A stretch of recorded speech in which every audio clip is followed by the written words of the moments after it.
New method to predict the vulnerability of ecosystems. Natural ecosystems are as vulnerable as they are diverse. Environmental changes such as climate change, pollution, or the spread of alien species can easily throw an ecosystem off balance. Researchers are therefore investigating how susceptible ecosystems are to disruption. But in their search for answers, they face the problem that the complex network of relationships includes innumerable interactions, which are virtually impossible to record comprehensively and convert into measurable data. Data set with information from 290 food webs. In an effort to overcome this obstacle, a team led by ecologist Professor Ulrich Broes of Friedrich Schiller University in Jena, Germany, and of the German Center for Integrative Biodiversity Research (IDIV) has developed a new approach. The special feature of the method is that only limited information is needed about the characteristics of predators that hunt prey animals. These data enable researchers to determine the structure and stability of a habitat, without the need for a comprehensive examination of the relationships to other organisms. The scientists were able to confirm the value of their method using a large dataset of 220,000 interactions from 290 food webs. They had collected the data from research partners throughout the world over a period of more than 10 years. Larger hunters with smaller prey are ideal for the ecosystem. The decisive characteristic of a predator is the relationship between its body mass and that of its prey, explains Broes, who was recently awarded the Thuringian Research Prize. If there is a big difference, this has a positive effect on the equilibrium of the energy flows of the food web and, by extension, on the stability of the ecosystem. Large hunters with small prey, such as mouse hunting martens, therefore have an important positive effect on the organism's habitats. With the help of the data they had collected, Broes and his team were able to predict precisely which animals play a key role within a food web. The prediction is even more precise if, in addition to body mass, additional features such as the mode of locomotion or the metabolic type are considered. The analysis showed that, depending on the nature of the habitat, different species of predator maintain the equilibrium of an ecosystem. In three-dimensional biotopes, air, water, very large predators have a stabilizing effect, whereas in two-dimensional spaces, land, this is done by smaller predators. Food web theory provides stimulus for practical nature conservation. Broes and his team now wish to study the reasons for these differences. For their next step, they want to supplement the existing data on food webs with additional physical factors, such as the gravitational force or the viscosity of the medium in which the organisms live. Our aim is to uncover the fundamental laws of the architecture of biodiversity, says Broes, who makes his data available to other research teams through the IDIV database. His latest findings might also help to close the gap between food web theory and practical nature conservation. If we understand nature conservation to be a way of cushioning nature against disturbance from outside, we will have most success if we protect large hunters such as whales and sharks in water and large birds of prey in the air. In contrast, on land we should prioritize small mammals such as weasels or polecats. Changes in subsistence hunting threaten local food security. Scientists with the Universidad San Francisco de Quito and WCS Ecuador program publishing in the journal Biotropica say that subsistence hunting in neotropical rainforests, the mainstay of local people as a source of protein and a direct connection to these ecosystems, is in jeopardy from a variety of factors. The authors say that the relatively small groups that hunted in large and mostly undisturbed forests, using traditional weapons, have been replaced by a growing population using fragmented habitats and modern hunting methods. Meanwhile, increased exploitation from mining, oil exploitation and tourism has fueled a rapidly growing commercial trade in wildlife. Thus, the authors say that subsistence hunting is less likely to be sustainable, threatening the food security of local people and the persistence of species with critical roles in the functioning of neotropical rainforests. Said co-author Galo Zapata Rios, science director of WCS's Ecuador program, no longer can subsistence hunting be seen or managed as a sustainable activity carried out by small, isolated human groups occupying large tracts of natural habitat and using traditional hunting methods. Any approach to the problem must take into account the fundamentally different context in which subsistence hunting occurs in the present day. Managing subsistence hunting in this changing context will require a more efficient combination of tools. These might include banning the hunting of large and sensitive species, shifting towards smaller species with high reproductive rates, coupled with strengthening protected areas, some of which are already under threat of being downgraded, downsized, or degazetted.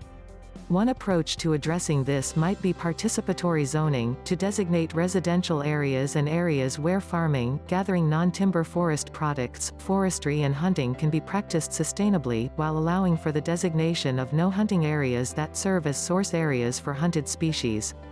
Other tools include diversification of income sources, e.g., ecotourism, production of domestic animals for food, mini livestock breeding, and payment for ecosystem services alternatives to reduce the role of wildlife protein on local people's subsistence.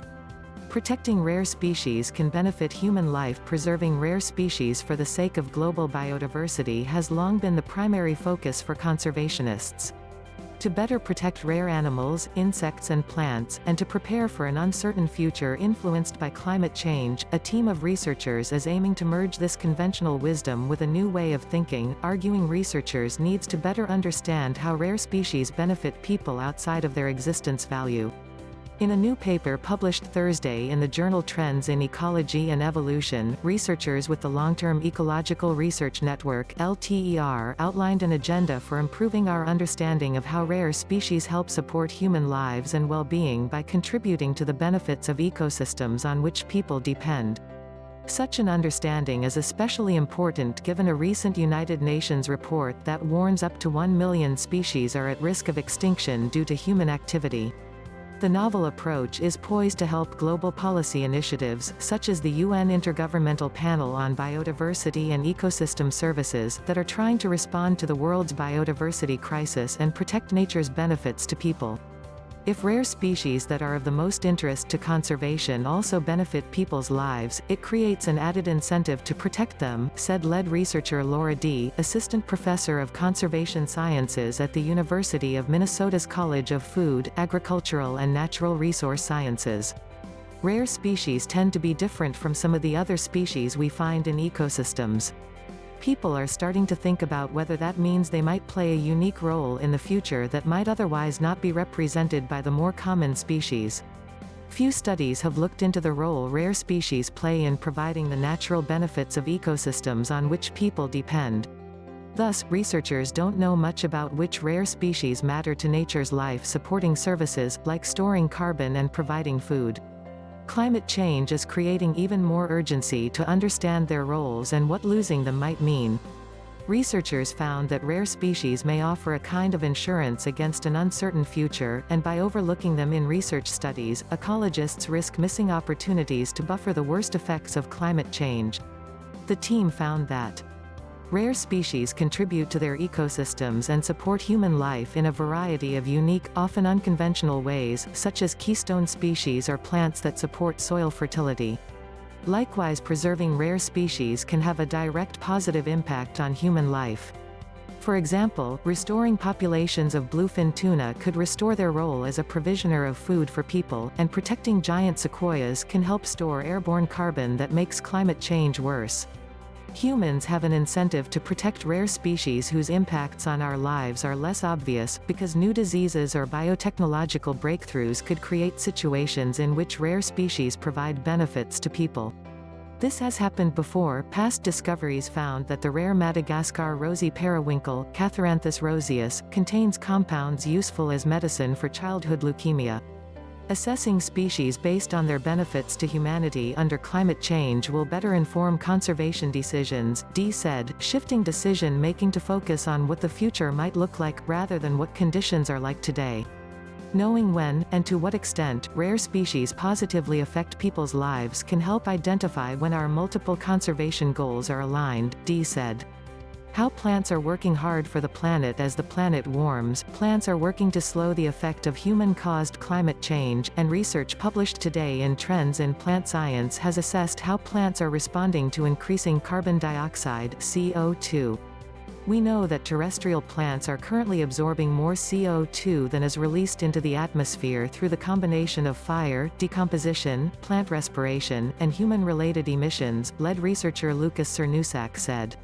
This is commonly known as the land carbon sink, and we know it's currently slowing the rate at which atmospheric CO2 is increasing. What we don't know is how strong that response is, and how long we can count on it. Associate Professor Cernusak, a terrestrial ecologist at James Cook University in Cairns, Australia, worked with colleagues from CSIRO Oceans and Atmosphere in Canberra and the Université de Lorraine in France to measure the strength of the terrestrial biosphere's response to increasing CO2. They focused on photosynthesis, the process in which plants capture energy from the sun and use it to synthesize carbohydrates from CO2 and water, and examined terrestrial gross primary productivity (GPP), a measure of global photosynthesis. Their modeling and analysis revealed that, since the beginning of the industrial era, photosynthesis has increased in nearly constant proportion to the rise in atmospheric CO2. We expected the two would correlate, since CO2 stimulates photosynthesis, but given the complexity of plant and environmental interactions, we were impressed by how closely they have kept pace. Associate Professor Cernusak said, "We can say that plants are working hard, the response is at the highest end of the expected range."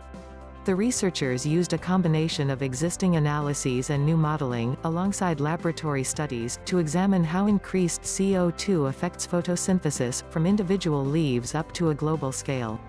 This is an important step forward in the long and complex task of gauging how terrestrial vegetation will respond to climate change in the longer term. Associate Professor Cernusak said, "While increased CO2 has allowed an increase in photosynthesis and global leaf area, the researchers warn that further climate change, with increasing frequency of events such as heat waves, droughts and storms, has the potential to significantly stress terrestrial vegetation and decrease production. It's also important to remember that global change will manifest differently in different regions." Professor Cernusak said, "Our observations and modeling analyses suggest that in high-latitude ecosystems it's global warming that is driving the increase in leaf area and growing season length.